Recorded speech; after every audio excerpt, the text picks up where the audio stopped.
welcome back to my film and TV channel. It's been a while since I've done one of these. There must be a series coming out that I've been able to binge watch or all in box sets, because we're doing a So Far So, yes, where we look at the first few episodes. Unfortunately for me, but fortunately for some critics, they've been able to watch all 9 episodes. I've been able to watch 4 so far, because we're going to have a look at Daredevil Born Again. Yes, so far so.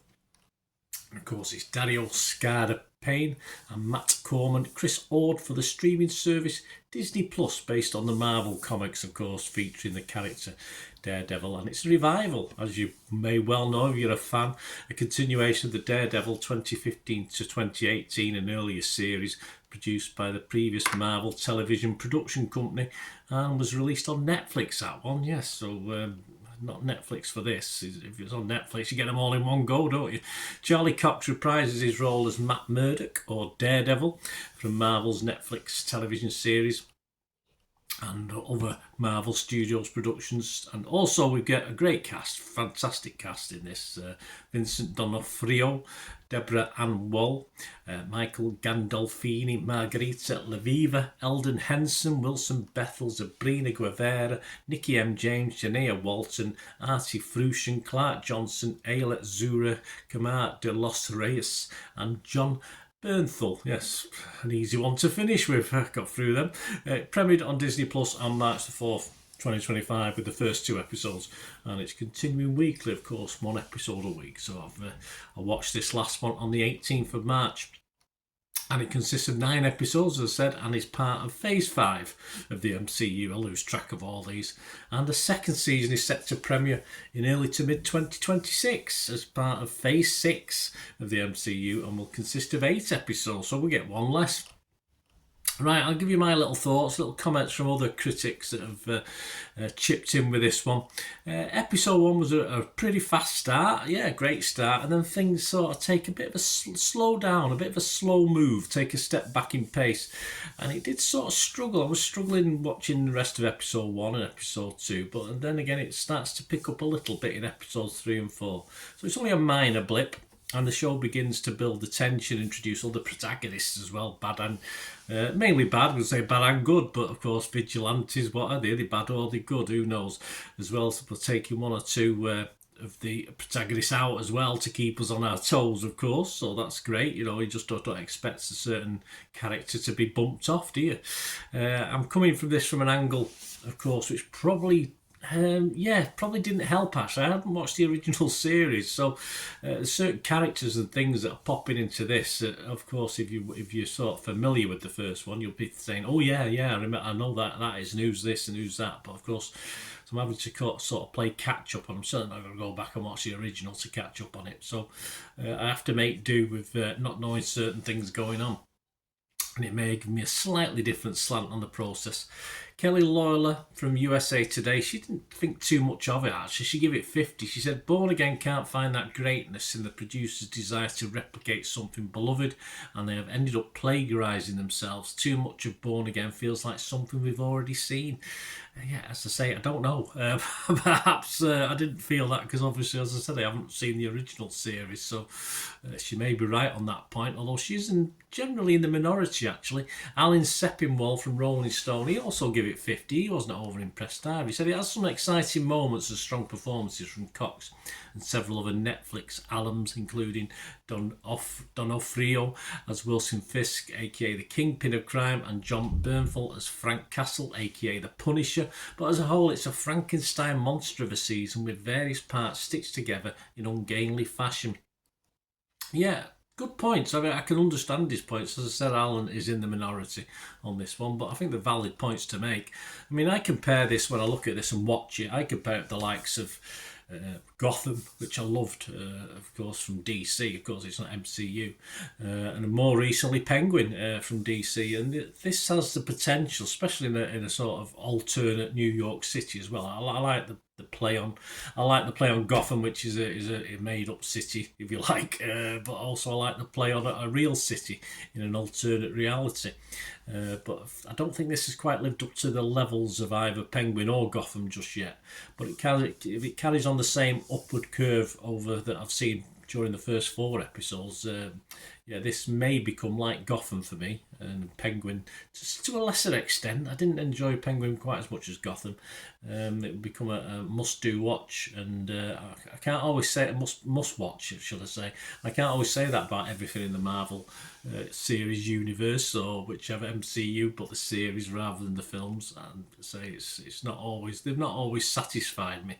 Lucy Mangan from The Guardian scored this a 60. She said Murdoch and Fisk, or Cox and D'Onofrio, if you prefer, are great in key scenes together.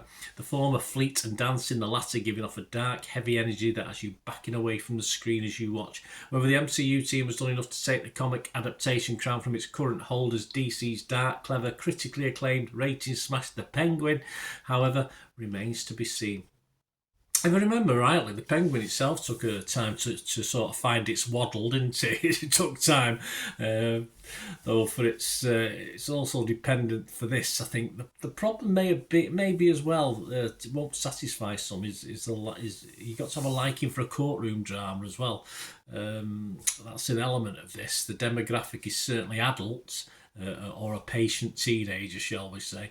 Because say the action adventure at times is a little bit lacking from this, and this background of court and vicious killings, vigilantes, you name it, crooked politicians, is an interesting mix that won't appeal to everyone. Not like Gotham, where I thought the Penguin had that sort of general appeal to a wider audience. I don't think this does.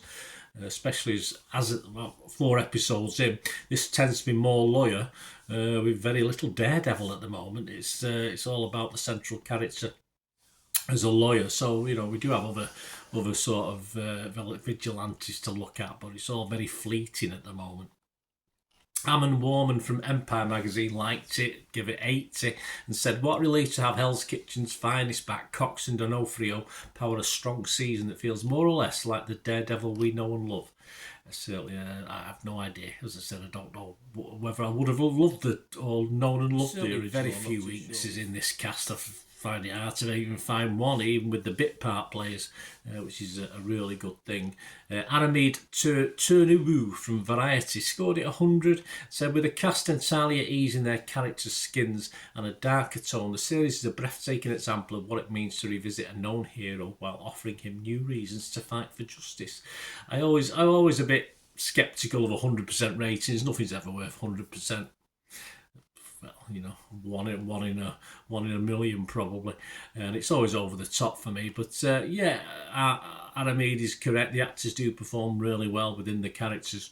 It's got to be also surely about great storylines. It's not just about characters and the actors portraying the roles. We need a bit more cohesion with this, within some really good character build-up. And it's all about the plot and story to drag us along and make us want more. And that's the whole idea of these things. You've got to want to watch the next in the box set. And it's not just a matter of giving you a little cliffhanger at the end to pull you in. You've got to want to stay up at night and lose sleep to watch these things, and this isn't quite doing that for me at the moment, but it's certainly got potential. Some others general scores to sum up. Rotten Tomatoes is giving it 8.1 out of 10, 104 critics, 89 were fresh, but there's 15 rotten, so not totally unanimous. Metacritic give it 69 out of 100. That was based on 30 critics. 18 were fresh. 18 were positive. No, we're not doing Rotten Tomatoes, Bernard. 18 were positive. 11 were mixed, though. 11 mixed. That's a big chunk. And 1 negative. Rotten Tomatoes audience, 81% positivity. That's fair enough. Metacritic users, 7.5 out of 10. That's good. And Internet Movie Database, well, it's up there with some of the highest on Internet Movie Database. Over 19,000 scores and reviews. This may drop slightly over time, but it's getting an 8.7 out of 10 on Internet Movie Database.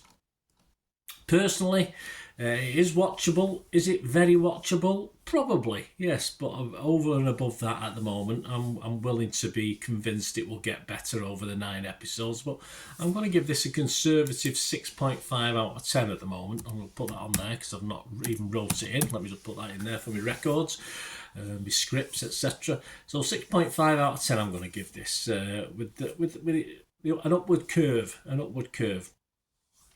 So let me know what you think.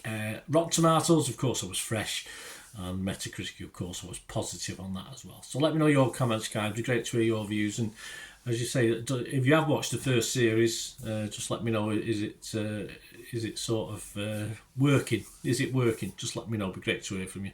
You can leave your comments below, or please, if you want to contact me for my socials, you will information on those. And if you want to try and support, if you like what I try and do on the channel, I try and give other people's opinions and then give my little judgment on it as well. So that's how I do it. If you like the way I do it, some people don't. It's as simple as that. But can't please everyone, can we? But if you like how I try and do these reviews, you want to help support the channel in any way you can, all I ever ask is you keep watching and listening. Ways to help me out, guys, if you watch the ads, if the ads on this YouTube ads, that helps in a very little way, but it all helps. It all, watch the pennies, the pounds look after themselves, they say, don't they? Or the pennies or the 10p's look after themselves. But if you watch the ads or follow the links on the ads as well, that's always a nice way to support the channel. If you sort of hang on for it, I've done that. I watched other people's and followed the ads, just something I fancied, which does happen from time to time.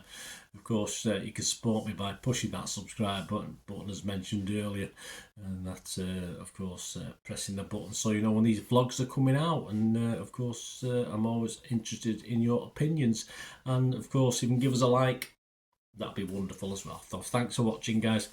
Hopefully I'll join you very, very soon with something else. Until we meet again, I'll never ask one thing, don't I? Please stay safe, everyone. Bye for now.